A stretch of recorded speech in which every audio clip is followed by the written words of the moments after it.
including letters written by her great uncle. That was great. And I will share photos for you of Harry Scheibe's gravesite, also at the north end of Block 5 and very visible from the road. For you who do not know me, I am Karen Gerando. I have lived here all my life. Go back 5 generations on my grandfather's side of the family. But I am here tonight to tell you about my great uncle Harry. When we were talking about doing this, I'm saying to myself, how am I going to portray a man that I never met? He was killed 9 years before I was even born. But then I thought about it, and my grandmother talked about him all the time. He was her baby brother. My grandmother was Margaret Prill. Many of you knew her. She went to church here. So she made him alive to me when I was a child. And she would bring out his letters. And that's what's in this cigar box, is his letters that he wrote when he was in the service and mailed to her. And they're on this very, very fine airmail paper. And they only came about once a month. But the things that are in them, and I'm going to read you a couple of them here in a few minutes, are just moving. I mean, it's unbelievable. None of us that have ever been in a war situation can even imagine what those guys went through. He was the youngest son of Mr. and Mrs. Bruno and Margaret Scheibe. He was born in St. Louis in September 6, 1914. They moved here when he was probably 3-4 years old, bought a farm south of town, and his father and brothers started farming. But he was killed in action January 29th, 1945, on the island of Luzon in the Philippines at the age of 39 years. So he was killed right at the very, very end of World War II. At an early age, he moved to the farm, and where he lived until his induction into the Army. He received his education at the Upper Charette School, which was a school out south of town off of Highway F. So that's where he went to school, probably just till 8th grade. He was inducted into the Army on July 1st, 1941 at Jefferson Barracks, Missouri, and immediately left for Fort Leonard Wood, where he took his basic training. Later, he took part in the Louisiana War maneuvers, after which he was sent to San Luis Obispo, California, where he went on maneuvers.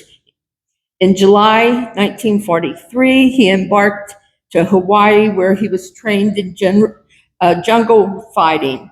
From Hawaii, he was sent to New Guinea, where he was in combat, and then to Luzon in the Philippine Islands, where he finally sacrificed his life for the cause of freedom. He served 3 years and 7 months.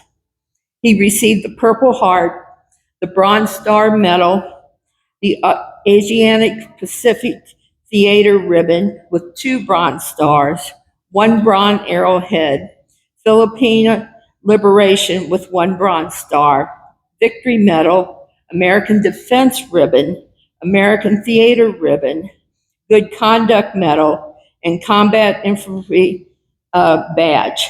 I would love to be able to show you those medals. As I was as a girl, Grandma would take them out and let me see them and hold them and tell me what they meant.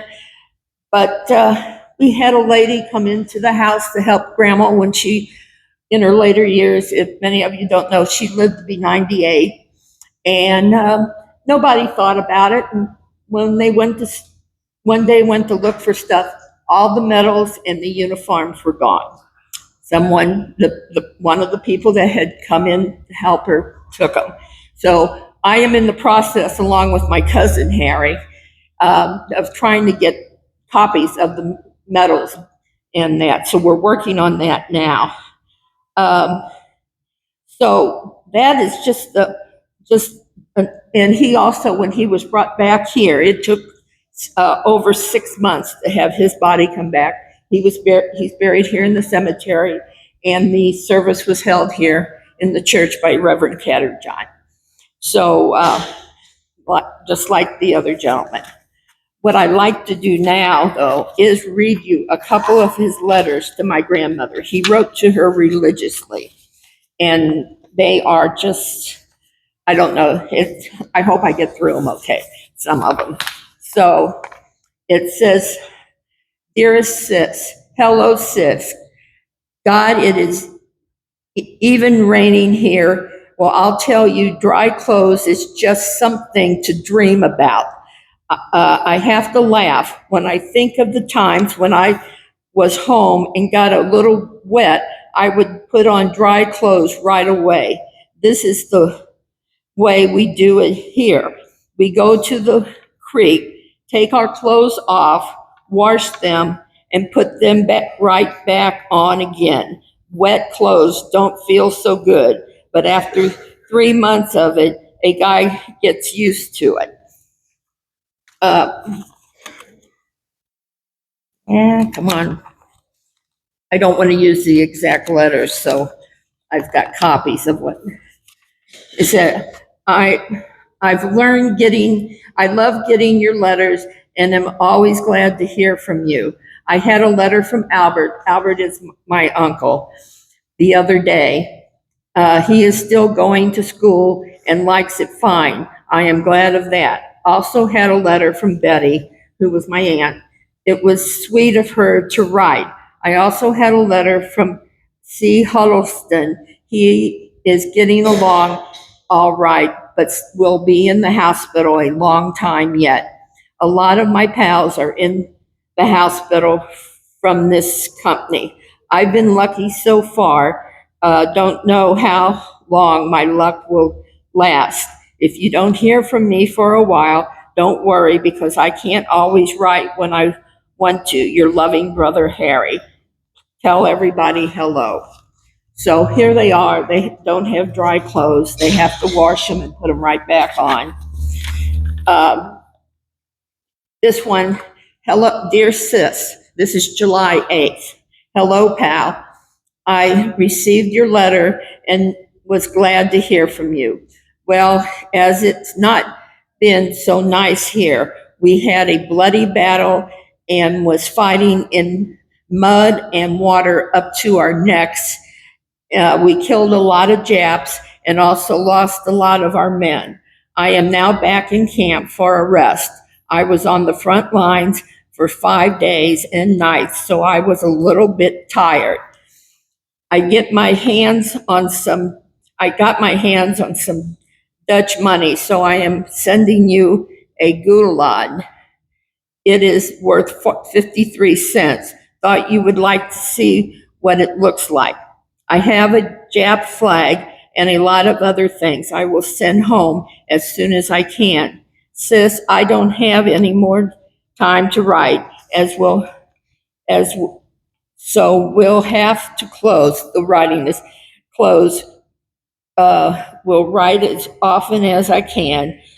Tell the kids hello. Your loving brother, Harry. So you can see the situations they were in were not ideal situations. This one is September 2nd. Hello, pal. Long time no write. Ha ha. Well, sis, I've been sick, but I am all right now. I got a damn good officer, and he left me have all the rest I wanted while I was sick. Your letter's been coming in good time, and let's see, 10 days, that's good time. I had a letter from Albert, and he said Betty was coming to stay with him at his new camp, and I was glad to hear that. They are both good, kind kids, and I wish them all the luck in the world. I hope you can in can end this way before Albert has to come over across, and I think we can. We'll write you more later. Your loving brother, Harry. Let's see what's in. This one is, Dear Sis, I received your letter of September 17th and was very glad to hear that Norma's doing all right. Tell her Norma's my mother. Tell her hello and to take care of herself. I sure was worried about her, and I am so glad she is doing better. Sis, don't worry about me, as I am feeling fine now, and I am in the rest camp. We'll be here for some time, so they say. It is in the jungle, but we have tents to live in and cots to sleep on. That means a lot to us boys. We've got we get 6 bottles of beer a week. We have to pay for the beer, but the cigarettes are free. Also, shaving cream and is free, and everything else that we need. Tomorrow is payday. That is one day I always like to see. There should be some big poker game again. So far, I've won a little every month since I've been over there. So it's too bad about that's kind of a personal thing. But those are letters that he wrote to my grandmother, and like I said, I have a whole thing of them. He loved life. That's the one thing. He liked to pull tricks on people.